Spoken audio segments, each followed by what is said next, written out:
محمد جعفر. خدا شکر. بسم الله الرحمن الرحیم.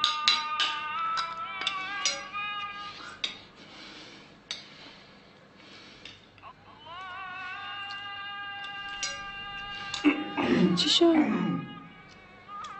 یه دو سه تا تیکه نونی چیزی توی یخچالی جای چیزی داریم من برم بیارم. من میرم میارم. نه بابا میرم میارم. بابا این نمیشه که تو همین کارا رو بکنی که بعد تو چرا انقدر با من رو درواسی داری؟ فرشی خب من سر رو نون میگرفتم، نون تازه میآوردم میخوردیم دیگه. دستم درد نکنه. به به دست درد نکنه. خیلی هم عالی.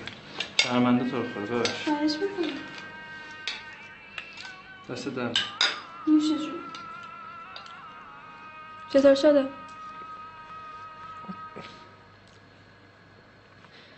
فوق‌العاده شدم. خیلی شد.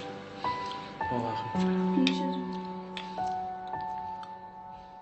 इंसान का खुदा पर जितना ईमान बढ़ता जाएगा उतना ही उसके दिल में बीवी की मोहब्बत बढ़ती जाएगी। रसूल अकरम सल्लल्लाहु अलैहि वसल्लम।